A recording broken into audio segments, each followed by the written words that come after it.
Ang loob kong haharapin yung complaint nila once na mabasa ko. Tibag Severos, mga kabisdak. Tinuluyan na. Mayong gabi, Visayas ug Mindanao. Magandang gabi, Luzon. Magandang gabi, Pilipinas. Magandang gabi ho sa lahat ng mga Pilipino, mga OFW saan mampanig ng mundo. Pa-like po muna mga kabisdak, pa-share, pa-subscribe at maraming salamat po sa mga walang sawang pagsuporta sa Bisdak Pilipinas. Mabuhay po kayo. Magandang gabi po sa lahat ng mga silent subscribers and followers ng Team Bisdak Pilipinas. Team Ripley, magandang gabi. At maraming salamat sa mga silent subscribers and followers. Mabuhay po kayo. Diyan sa live comment section, magandang gabi ho sa inyo. Maraming salamat sa patuloy na pagsuporta at panonood sa Bisdak Pilipinas gabi-gabi ho. Thank you so much sa inyo. At maraming salamat din po sa mga nagpapakulay. Si Bashi at Isra, thank you so much po. Mabuhay po kayo. Ang buhay ay parang gulong ng palad. Karma inabot ni Veros ngayong araw. Tinuluyan na po sa Ethics Committee. Ayan. Sa Senate Committee on Ethics ay sinampahan na po ng patong-patong na kaso itong si Veros. Patay ka diya. Kanina lang po ito mga kabisdak, mainit na mainit pang balitang ito. Patay ka, salamat kayo, Mr. Chair. Matatanggal kaya ito sa pagkasenador? Nako, ang sarap yung kantsawan.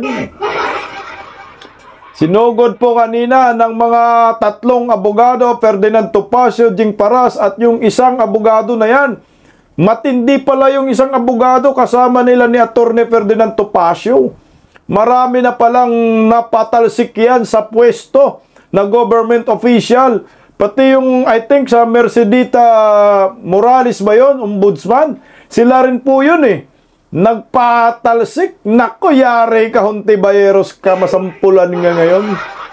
Vice President Inday Sara at mga kapatid na Duterte, sana'y puwersa po, sama-sama po silang dumating sa The Hague, Netherlands para makita at mabisita ang kanilang amang bayani ng maraming Pilipino, si former President Rodrigo Roa Duterte.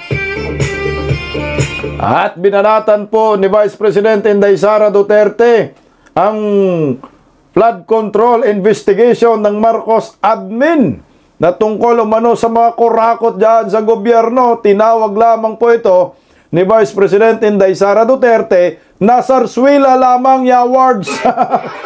Drama-drama optics daw. At ayon sa kanya, manood na lang po tayo sa circus ng mga buhaya. Ito na tayo ngayon. Pinagluloko lang tayong mga Pilipino pala nito. My God, wala na talagang matino na mga government official pala sa ating bansa except sa mga Duterte. My God, I hate drugs. Sus ko Ginoo, niluloko lang ang taong bayan dito sa manumalyang 1.2 trillion pesos na flood control projects.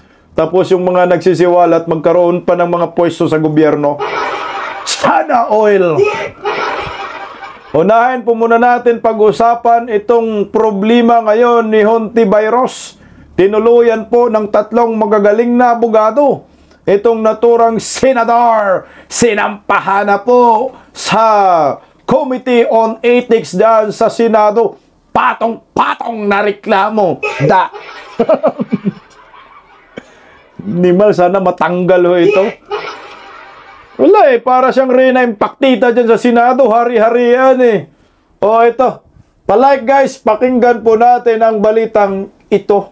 Walang atrasan na mumurong masampahan ng ethics complaint si Senator Risa Hontiveros dahil bayaran daw ang kanyang mga testigo. Bring it on! Ang sagot ng senadora. Narito ang agenda report ni Hannah T. Ito na po ang pinagturian, fake news at Dapat nang sampahan ng ethics complaint si Senadora Risa Ontiveros dahil sa pagbabayad niya umano ng 1 million pesos sa isang Senate witness laban sa mag-amang Duterte at kay KOJC leader Pastor Apollo Kibuloy. Yan ang panawagan ni former Duterte spokesperson Harry Roque para masipa na si Ontiveros sa Senado. Sa programang At the Forefront ng Bilyonaryo News Channel, sinabi naman ng dating Political Affairs Advisor ni FPRRD na si former Congressman Jacinto Paras na dapat ang Duterte allies na sina Senators Bongo, Bato de la Rosa at Senator Robin Padilla ang manguna sa pagsampa ng reklamo. It's about time we should prove that he loves President Duterte so much. I challenge him to file this ethics committee case and against Ontiveros. Wala namang balak atrasan ng senadora na anumang ethics complaint. Bukas sa kahit sinong mamamayan na mag-file ng ethics complaint. Pero parang si Harry Roque ang maraming sinasabi. Umuwi muna siya. Humarap muna siya dito sa Senado. Haharapin ko siya kahit saan. Pero ngayon, bitawan na niya yung buhay pugante niya. Oy! Naglabas din si Ontiveros ng mga resibo. December 14, 2023 nang mag-email si Michael Morillo sa office ng Senadora tungkol sa mga nangyaring abuse at pananakit sa KOJC. Isa lang si Morillo sa 14 na testigo ni Ontiveros. At dahil kailangan munang mag-vet ng emails at hindi siya agad sinagot, 2 beses daw nag-follow up si Morillo. Nasaan dyan ang pinilit? Muli, siya ang una at paulit-ulit na lumapit. And these are people who were already afraid. Now they are in danger. Again, yan ang talagang kinagagalit ko. Los! Hindi lang ito paninira. Those responsible for this video crossed a line and they will be held to account. Ano nangyari? Kay Ontiveros, si Morillo mismo ang nagsulat ng mga pangalan ng VP at ni FPRRD sa kanyang testimony. At si Morillo pangaraw ang nanghingi ng pera sa senadora para makabili ng bagong laptop para makapaghanap ng trabaho.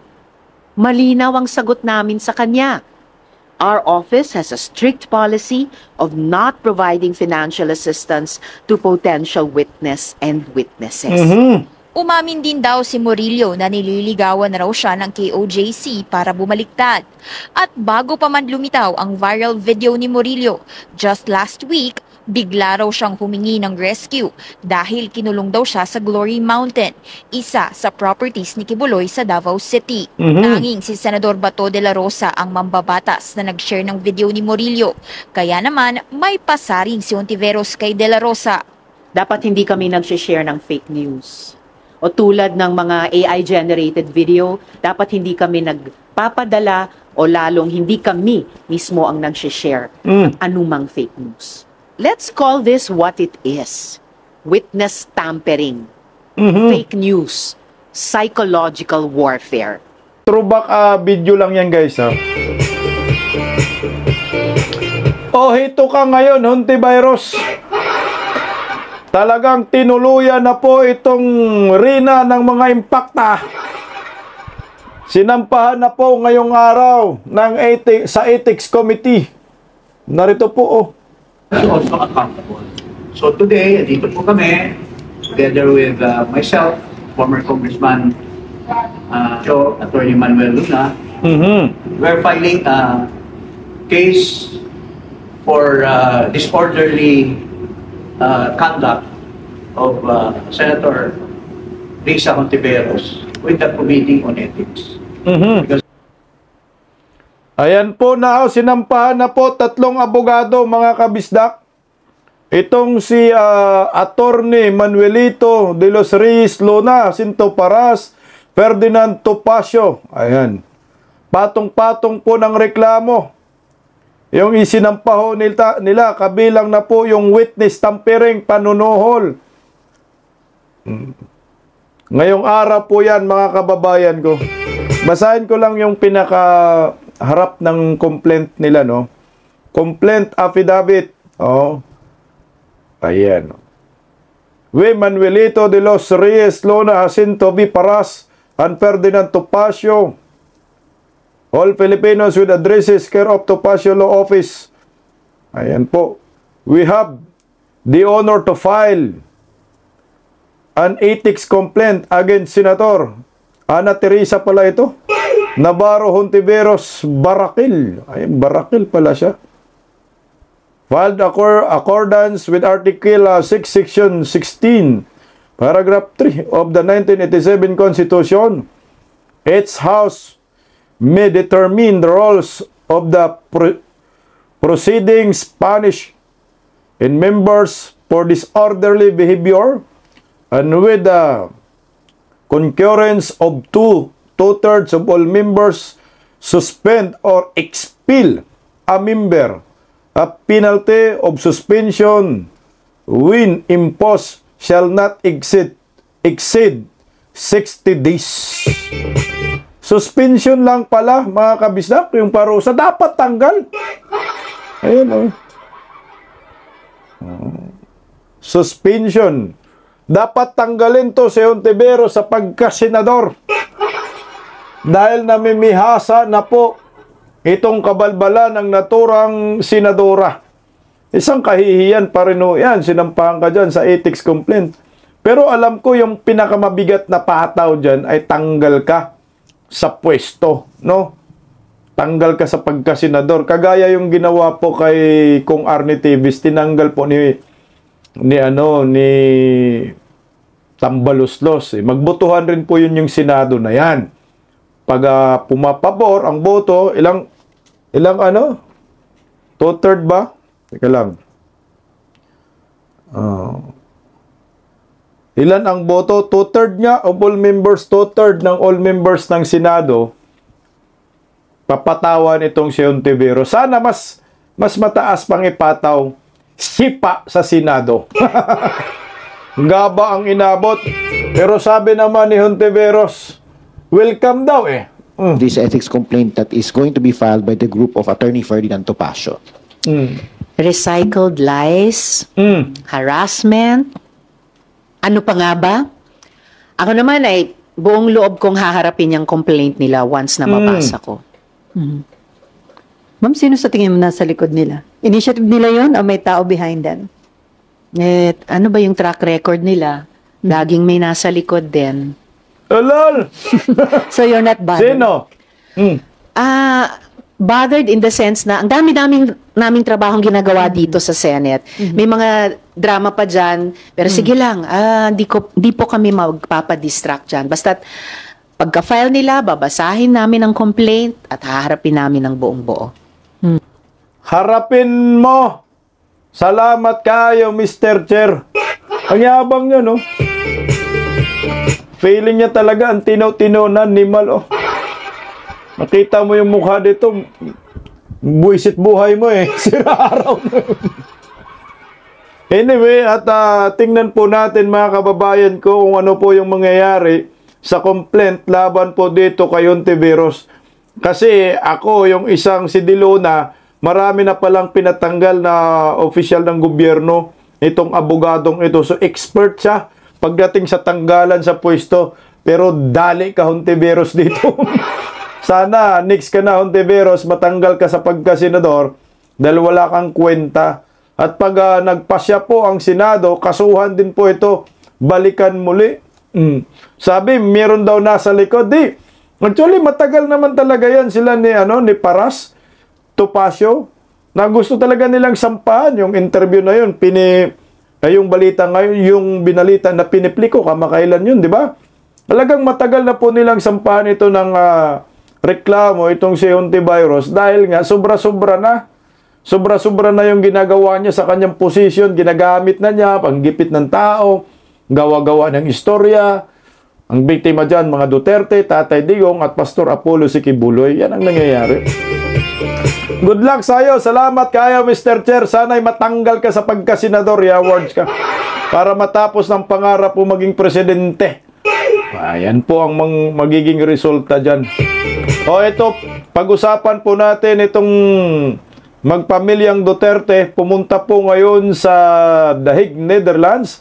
Sama-sama po sila magkakapatid.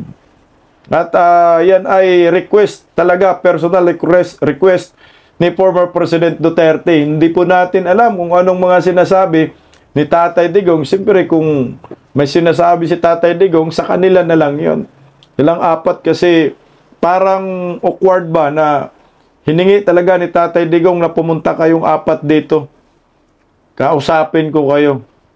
Hindi natin alam kasi hindi naman pwede rin tayo makialam. Sariling buhay na po nila yan eh. Kumbaga magkaroon na rin sila ng privacy kung ano man ang kanilang pinag-uusapang magpapamilya. Pero kahit papano, meron pa rin sinishare itong pamilyang ito, lalo na si Vice President Inday Sara Duterte, sa mga Pilipino. Kaya pakinggan po natin ito mga kabisdak. Palike po.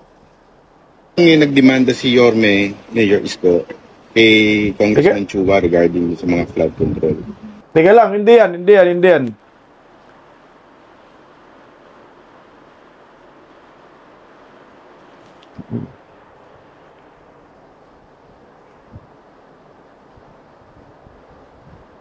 Una po, meron bang special reason na request na kayo na sabay-sabay at ano yung mensahe niya sa inyo na nabuo kayo ngayon sa inyong dadao? Yes, oo, mga last month siguro yun, no? Nagsabi siya kay Veronica, kay Kitty, na gusto niya sana na personal kami makausap. Kaming apat na magkakapatid at meron siyang mga sasabihin. So nag-schedule kami ngayon na nandito kaming tatlo during sa shift or sa time kung kailan na bibisita si Kitty. Sinunod namin yung schedule niya kasi siya yung may pasok sa school. So, sumabay kami sa kanya. Tapos, ayun, binigyan kami, nagpapasalamat kami sa ICC, sa detention unit dahil pinayagan nila na 4 na adults sabay-sabay na bumisita. Meron kasi limit sila sa pag-bisita. But binigyan nila kami ng isang araw na sabay-sabay kami 4 na magbisita kay dating Pangulong Duterte. Itong mensahe niya sa inyong apat, mag-share niyo ba? Hindi naman masyado. As a father, yun yung message niya bilang ama, personal na buhay namin at sa politika. Personal na buhay, buhay ng pamilya at buhay namin sa politika. So, yung mga general topics na pag-usapan din. Anything you can share po, lalo na sa politika? Well, wala naman. Nothing about the future, no? No concrete plans about the future. Pero napapag-usapan lang kung ano yung mga nangyayari ngayon at ano yung posibleng mangyari bukas sa susunod na taon in 3 years from now. So yun yung mga napag-usapan kanina. VP Inday, what is the reaction? 3 years from now, baka kasama na po dito yung 2028 presidential election.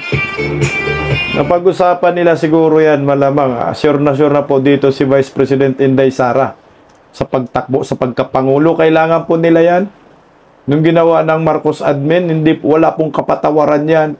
At ang tanging paraan lang para itong mga Duterte ay kahit man sana makaganti at maimbestigahan yung ginagawa sa tatay nila, ay kailangan maging presidente si Inday Sara sa 2028. Yan ho talaga yung paraan, wala na pong iba. Kasi ngayon, siyempre ang hari ngayon, mga Marcos, mga tropang baglat ang mata, wala hong ano dan si Inday Sara, wala pong talagang kapangyarihan ng mga Duterte. Morong dipinsa tayo sa mga Duterte, sana kayanin po natin hanggang 2028. At maraming nasasaktan dito, panigurado, sa pagpunta ng 4 na magkakapatid diyan sa Dahig, Netherlands. Isa na yung si Konting Jutak. At yung mga Dilawan, Pinklawan, malamang babatikusin na naman itong pamilyang Duterte, lalo na si Auntie Kririring. Nako, bakit nandyan kayong 4 dyan? Siyempre, pinakulong nyo si Tatay Digong Pumupunta nga yung hindi ka pamilya ni Tatay Digong, araw-araw nandyan, sila pa kaya. Iuwi nyo para dito na lang sa Pilipinas, bibisita ang mga Duterte. Tuloy Of your father when he saw his 4 children for the very first time since his illegal detention inside the ICC detention facility. Masaya siya. He's been informed of it since Friday of last week, nung tatlo na kami ang bumisita at sinabihan na siya na nag-aantay na lang ng isa. And Wednesday this week, meron kaming approved visit na kaming apat. So masaya siya na nakakausap niya kami. At medyo maingay kanina kasi apat sabay-sabay na nagsasalita. At some point, sinabi ni Basti na hindi na ako magsasalita kasi walang nakikinig sa akin. So, Supulitan sila. Na-miss niya yung ganon, na discussions, na labo-labo, sabay-sabay nagsasalita lahat. At masaya siya na nakabisita kami. VP Inday, how's the health situation of your father? Okay naman siya. Kanina, chinek namin siya. Minasaki siya for 1.5 hours ni Congressman Duterte. So, minasaki yung dalawang paa niya. And then, inano yung circulation because napansin niya na medyo gray, ashen gray yung isang paa. So, minasaki na maayos para maayos yung circulation. Minasaki yung dalawang arms niya. Deeg. And before kami pumasok, sa ako ng isang nurse, sabi niya, pag meron daw, sabihin ko daw sa lahat ng mga bibisita na huwag daw siya bigyan ng snacks. Kasi merong bendo doon sa loob, saan kami bumibili ng zero, sa drinks ng juice. Huwag daw bumili ng snacks doon kasi sobrang taas ng kanyang sugar ngayon. At gusto nilang pabilisin yung pagpapababa ng sugar. Nagwalan siya kumain. Pero inalaw naman siya sa kanyang Coke Zero kung mag-request siya. Kasi ang sinabi lang nila is that minomonitor nila yung pagkain niya sa taas. Kaya huwag siyang bigyan ng snacks dahil hindi nila ma-monitor ang sugar doon. And nakikita nila nagsispike yung kanyang blood sugar. Blood sugar. Huwag share ng snacks. Grabe ho itong nangyayari kay former President Duterte.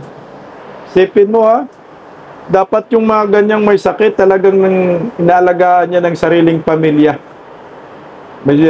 Si Tatay Digong deserve niya magkaroon ng sariling nurse.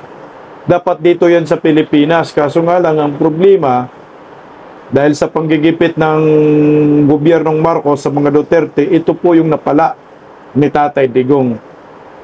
Nagugat lang naman yan sa sinasabi ni Tatay Digong, si Bongbong Marcos, bangag noon, bangag pa rin ngayon. Nasaktan doon si Baki.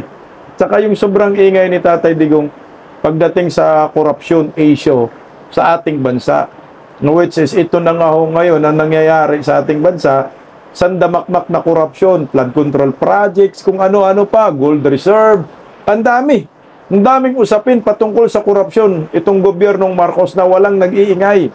Tanging Duterte lang ang nag-iingay. Mukhang ito, flood control projects, pinapalaki nila ngayon. Kaso nga lang ho ang problema, tama si Mayor Basti dito, nagagamit ng plataforma ni Bongbong para hindi po siya masisisi at para sabihin ng maraming Pilipino na si Bongbong ay galit sa korupsyon.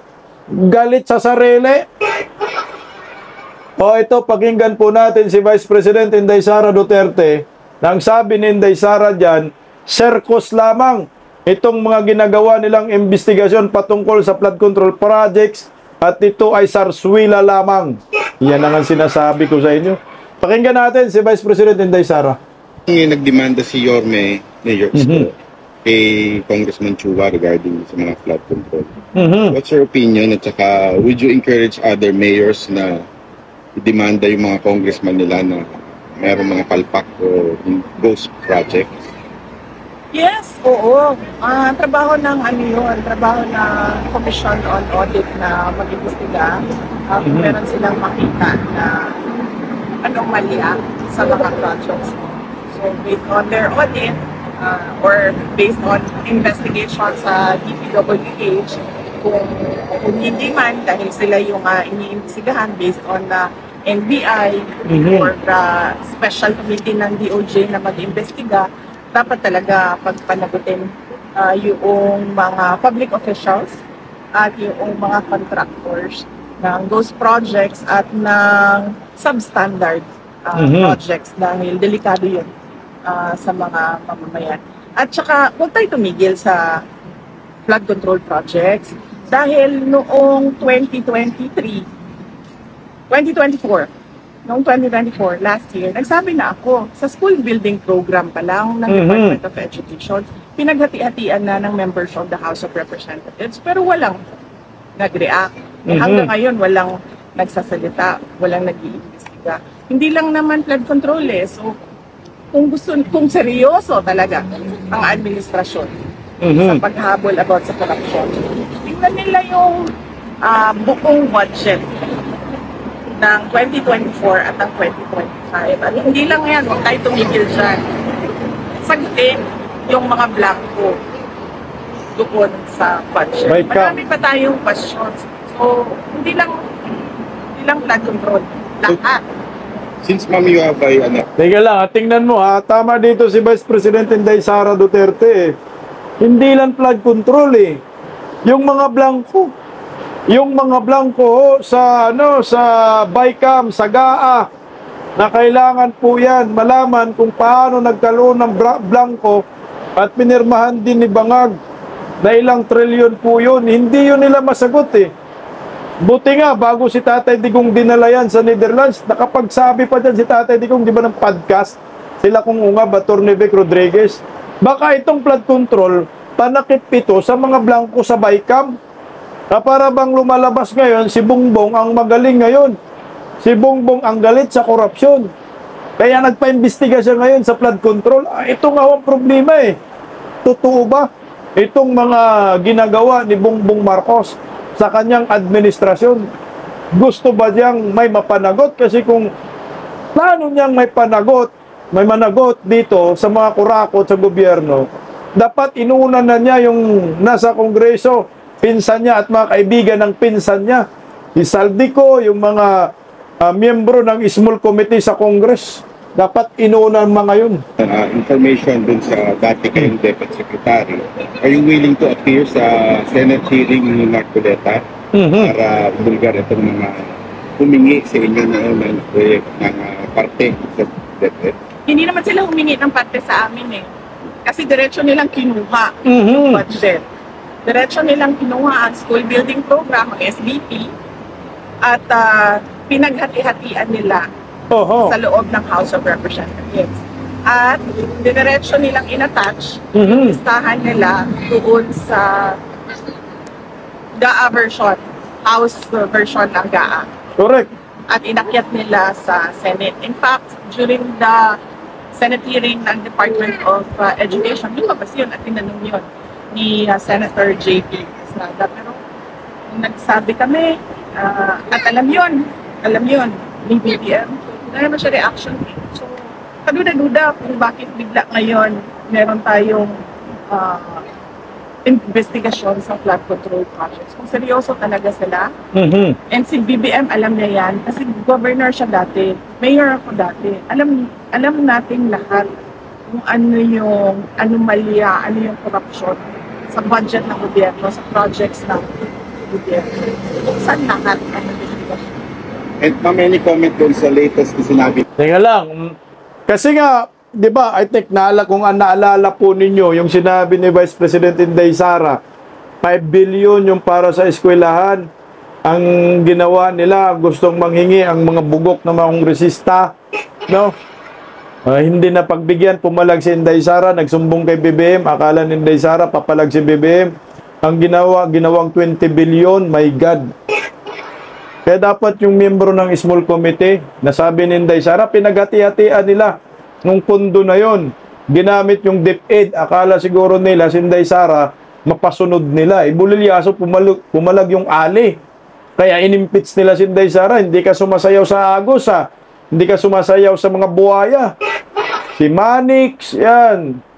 Si Kimbo, Ko, Tambaluslos. Maliban ba yon? Maliban. Yun dapat ang managot at kasuhan at ipakulong ni Vice President Inday Sara. Kasi di man mapakulong yan ni Bongbong, si Inday Sara na magpakulong yan sa 2028 presidential election. At lahat ng mga yan, mabulok sa bilangguan tong mga hinayupak na yan. Kasi tayo lang pinaglalaruan ng mga buhaya eh. Kunyari kayo sa flood control kayo, no? Kasi nabibisto kayo. Dahil kada bagyo, baha. Oh, kagaya ngayon, lakas ng ulan, baha na naman. Pambira naman, no? Ito yung biktima tayo ng pagiging weak leader ni Bongbong Marcos. Tuloy nga tayo. BBM na lifestyle chef daw. Dapat lang. At hindi lang yung elected public officials, pati yung mga appointed public officials. At hindi lang yung mga yung on the surface na sasabihin natin kung ano yung nakalagay sa salyan. Dapat deep dive kung sino yung mga dami. Tapos yung mga dami ng mga public officials. Hindi kung may pagkakataon kayo ngayon, paano nyo haharapin ito? Mga dami. Korupsyon na ginagawa. Yan yung sinasabi ko kanina na ayaw ko magbigay ng libreng advice sa administrasyon. Panoorin na lang natin sila sa circus nila. Panoorin na lang natin sila sa kanilang Zarzuela. Corruption, tapos flood control lang. Ang daming projects sa gobyerno, hindi na flood. So yun. Yun lang po. Parang pinigilan ni Kung Kulong si Inday Sara. Hindi ka na naman, nangangaway ka na naman. Baka ang usapan nila, ito muna, bumira kay Bongbong kasi ginikipit tayo. Pero si Inday Sara talagang talagang hindi mapipigilan yung prinsipyo ng aling ito. Ito yung magandang presidente talaga sa susunod sa 2028. Zarzuela, Cercos. Kasi bakit Zarzuela at Cercos? Dahil wala pang nakulong, wala pang nakasuhan, flood control lang ng flood control, ang daming corruption sa issue ng lipunan. Kasi kung hindi ito Zarzuela, dapat may kinasuhan na kayo. May sinampulan na kayo. Kagaya po itong ginawa ni Yorme Isko. Nagalit ng mga buhaya sa kay Yorme ngayon. Total nabanggit naman ni Vice President Inday Sara si Yorme. Sana ito ang gagawin ng mga nag-expose patungkol sa flood control. Kung may ebidensya kayo, magsampa kayo ng kaso, kasuhan ninyo yung mga kontratista. Walang takot-takot. Kagaya ni Yorme, panoorin nga po muna natin. Total nabanggit naman to ni Vice President Inday Sara. Tingnan natin guys This is the flood control project done in the city of Manila 2022, 2023, 2024, and 2025. Amounting to more or less 14 billion. Grabe, laki. Done in Manila. 14 billion, ha? So most of it finished already. Bumaha ng pondo sa Maynila, bumaha pa rin sa Maynila. Grabe yan. Now, itong lahat ng ito ay walang permit sa Luzon. Yes, we are investigating them. Walang permit yung mga flood control? Yari kayong mga buhaya kayo. Saan yung flood control na yan? Baka ghost project lahat? 14 billion pesos? Walang mga permit? Yawards talaga naman, Tuloy, And they are also being investigated by the Office of the President. But that is the thing of the past. Sad to say, ulitin ko, bumaha ng pondo sa flood control pero sa baha Maynila, pa rin.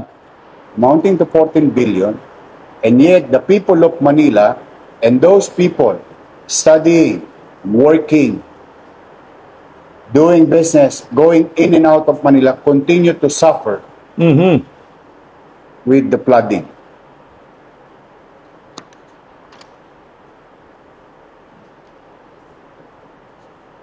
Gusto niyo malaman per district? Per district? Ito na. Humanda ka, Chua. Humanda ka, Abante. Valeriano. Tingnan mo, bilyones, ha? District 1, 3.4 billion. Nako. District 2, 2 billion and 59 million. District 3, 4.2 billion. District 4, 1.3 billion. District 5, 1.1 billion. District 6, 2 billion and 60 million. Total of 14 billion, 313 million, 132,309 pesos and 12 centavos. 14 billion, may mga sentimo pa. 14 billion flood control project sa Maynila, pero grabe yung kahabaan ng Taft Avenue, yan lubog sa baha. Lagi pag kunting ulan lang. Saan binulusan ng mga buhaya dyan? Chua, Abante, saan yan? From project allocation for the year 2022, 2023, 2024, and 2025. At malamang sa hindi, kulang pa yan. Kasi ang lahat ng ito ay kinuha lang namin sa website ng Pangulo.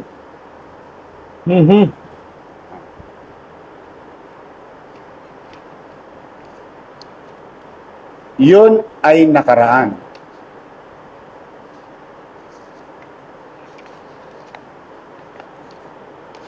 Ito ngayon. Ngayon may bago pa. Nako. 112 new ongoing projects without permit.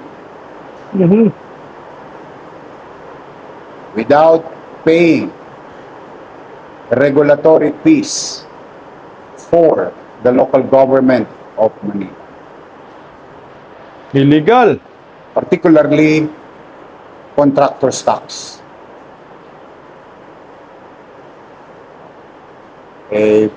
Pag ordinaryong tao nag-a-apply ng demolition permit, pag ordinaryong taong nagpursigi, kaipon, papayos ang bahay, kumukuha ng building permit. And they pay regulatory fees, like what you call contractor's tax under the Manila Tax Ordinance. These are ongoing. We'll send you a copy of this. And yung mga binanggit ni Pangulo na mga kumpanyang paborito, nandito rin.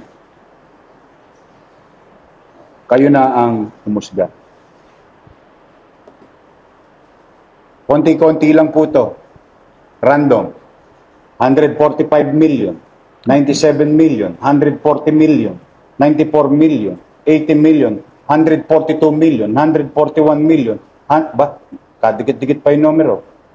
141 million. GLC ulit. Ang daming GLC. 141 million. 94 million. 94 million. 140 million. Grabe. 142 million. Mukhang paborito nila yung 140 million. Kasi tinitingnan ko lang naman random lang. So ano this yan? is ongoing. And we continue to investigate. Ang tawag dyan, distinct. Paulit-ulit pinunduhan yung proyekto kahit may pundo na, pinupunduhan pa rin. Kasi paulit-ulit daw yung 140 million. Kaya ito meron na mga kontraktor na kasuhan si Yorme Isko na dapat itama ito ang gagawin ng mga nagsisiwalat. Pakinggan natin si Yorme. Oh. Today, the city government of Manila will be filing criminal charges against contractor Chelsea Construction and Supply, Ayun. represented by its general manager, Jess R. Mahusay, for illegal construction of the Centro Comunidad de Santa Cruz project within the Rizal Avenue Sports Athletic Complex, or commonly known as RASAC. The following criminal charges will be filed against the contractor. First case to be filed: special cases of malicious mischief under Article 328 of the Revised Penal Code, as amended, for causing damage for RASAC facilities, including the satellite office of the city government, police outpost, daycare center, performance stage, among others. Complaint to be filed before the City Prosecutor's Office by the City General Services Office. Second case: Yan na. unlawful demolition and construction without necessary permit in violation of the National Building Code of the Philippines.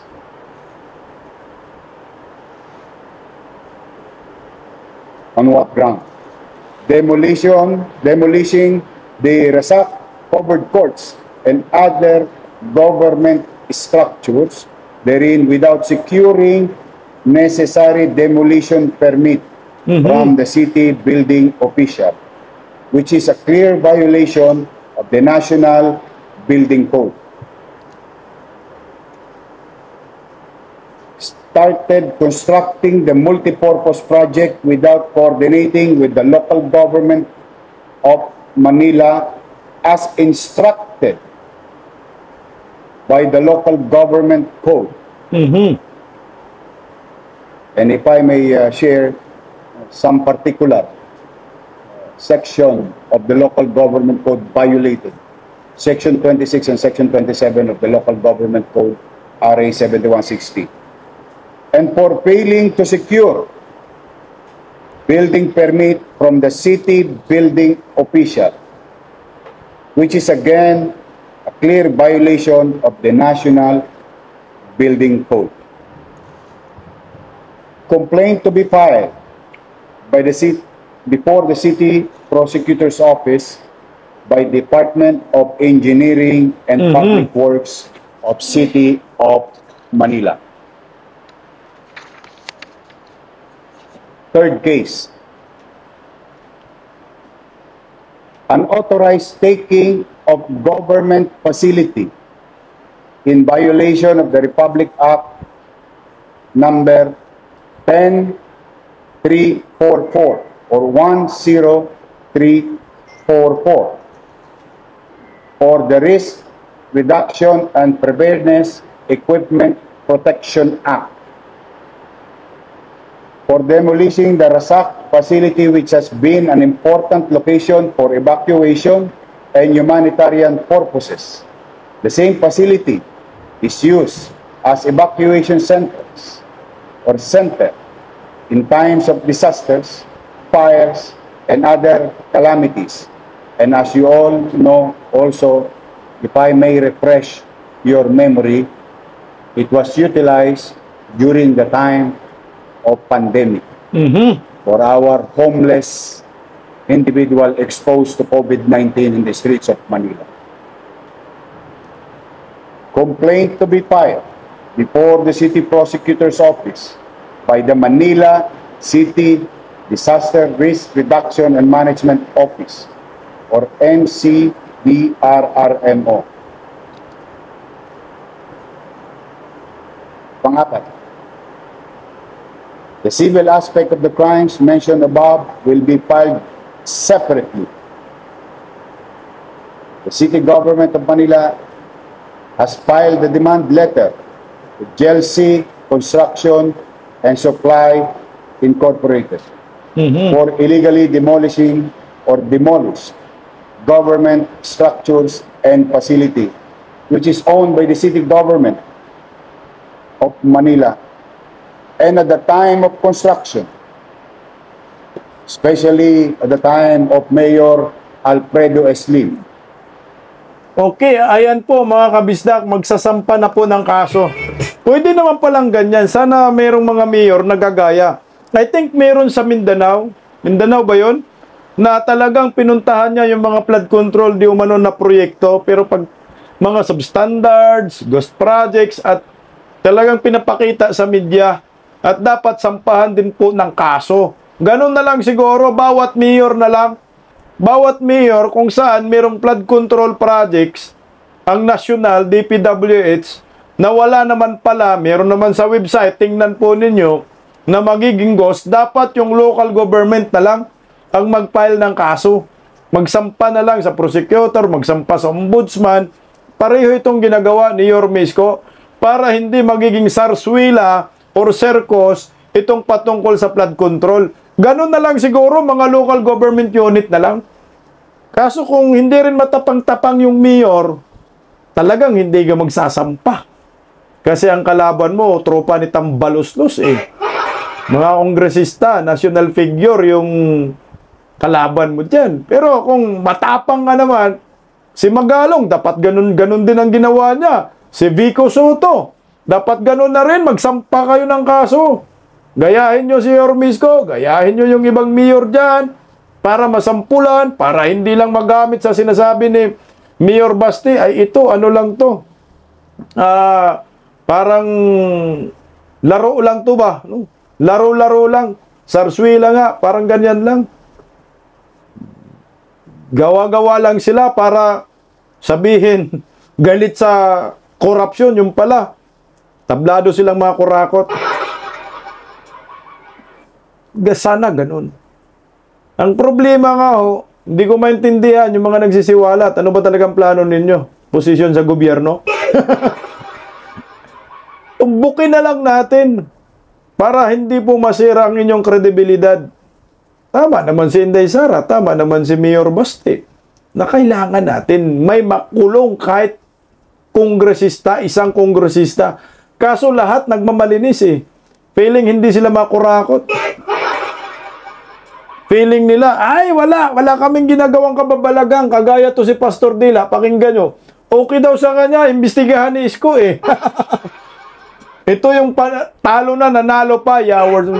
Pastor Dila na to eh. Yung sinabi ng mayor ng Manila na papaimbestiga niya, I support that, no? Kinakailangan naman, madali lang yan, i-check lang sa DPWH yan, kung yan po ay project ng national government. O kaya ito ay project ng LGU. Sapagkat yung flood control project na yan, hindi lamang DPWH yan eh. Even the LGU. Kinakailangan... Uy! Flood control projects LGU? Lolo mo? Flood control project sa inyo yan, mga kongresista, national project yan. Nagagi na talaga naman. Saan ka ba nakakita na flood control projects, local government unit? Kaya nga pumapalag yung mga mayor ngayon, hindi kinukonsulta dyan eh. Wala na. Pagdating sa kapirahan, hindi kasama ang mayor. Pagdating sa kapalpakan, kasama na ang mayor. Ano local government unit pinagsasabi mo? Lus-lus tong kongresista. Tika ako, wala akong nalalaman. Wala akong alam na merong proyekto ang mayor na flood control projects. Yan ay proyekto ng congressional district representative. Hindi ho yan po pwedeng mayor yan buang. Dahil yung flood control na yan, yung pondo na yan, hindi pa yan pinamigay sa local government unit. Yan po ay proyekto ng mga kongresista. Sila po ang gumagawa niyan. Sila po ang gumagawa ng kababalaghan. Dapat nga yan, konsultahan yung local government unit. Matapos yung flood control, i-turn over sa local government unit. Hindi nila ginagawa yan. E tingnan mo si Yorme Isko, sabi, walang mga permit yung flood control ninyo, Pastor Dila. So nga, nagtutulak siya. Okay daw siya, imbestigahan. Unahin mo na to, Yorme, oh. Imbestigahan lahat ito. Ano ang pinagawa ng city ng flood control project. Ano ang pinagawa ng DPWH, no? Kaya I'm all for that, na dapat talaga imbestigahan yan. Oo. Unahin kung ka nais na. niya, unahin niya yung distrito ko just to find out, no? Unahin ka na para makulong ka na. Wala pong flood control projects ang mga mayor. Tipaklong, oh. Kayo yan. Yung pira na yan galing sa inyo. Naghanap kayo ng mga kontraktor para kumita kayo, tiba-tiba kayo. Wala na, nagtutulakan na to. Hugas kamay na. Yorme, unahin mo daw siya, nagboluntaryo. Imbestigahan mo, ipakulong mo na agad yan. Kasi yun yung kongresistang pinapanalo ng Kumilik. Hindi yan binoto ng mga tao. Binoto ng Kumilik. Talo na, no? Nanalo pa. Ang kapal ng mukha, no? Ito yung sinasabi ni Vice President Inday Sara Duterte. Kung seryoso sa korupsyon, lahat imbestigahan, pagkakasuhan na lahat at ipakulong. Kung totoo po yung talagang ano ninyo, pakay na galit kayo sa korupsyon. Hindi nga eh. Drama lang yan. Para sabihin si Bongbong galit sa korupsyon. Tingnan mo, walang makulong yan. At ang ending yan, alam niyo po ba anong ending? Duterte pa rin ang may kasalanan dyan. Pustahan tayo. Ano? Meron na nga akong naninag na balita. Duterte pa rin yung sinisisi sa flood control eh. Kaya hindi ko na yan tinapik kasi hindi mal, oh. Yan sila rin doon, sinisi si Duterte. Pati yan si Pastor Dila, sinisi mga Duterte. Hindi ko na ipi-play kasi mabubuwisi tayo. Kaya sabi ko nga sa inyo, ang ending pa rin ito Duterte. Sisi pa rin sa Duterte. Mantakin mo, pag proyekto ng mga Duterte, maayos credit grab. Pag proyekto ng mga Marcos admin, napalpak kagaya ng flood control project, tinuturo ang mga Duterte, kasalanan ni Digong. Wala nang matino itong nasa gobyerno ngayon, dapat kayo magsiresign na.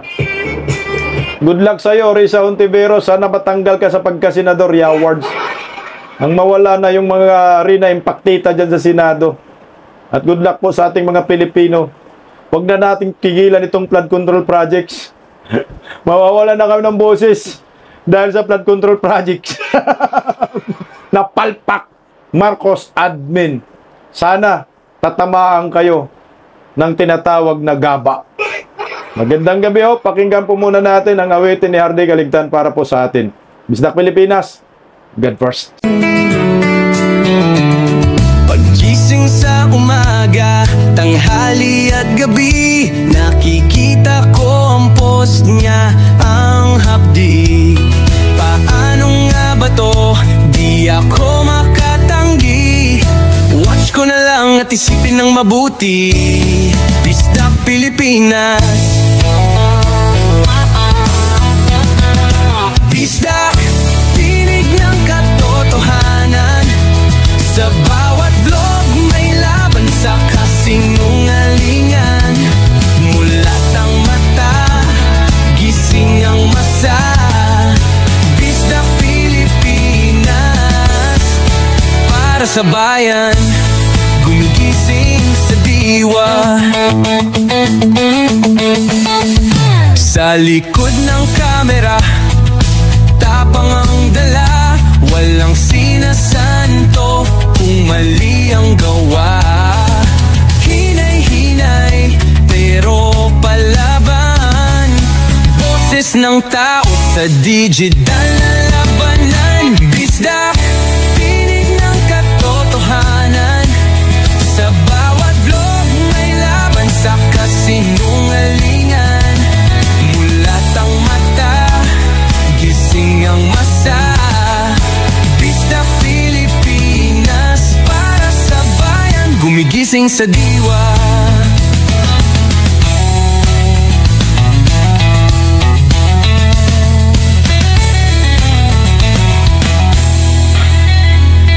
Hindi artista, hindi politiko, pero ang katotohanan, sigaw niya ay buo. Sa YouTube o Facebook man siya makita, may aral ka pa rin, may uwi sa bawat salita. Bisdak, gising sa katotohanan, di lang kwento, kundi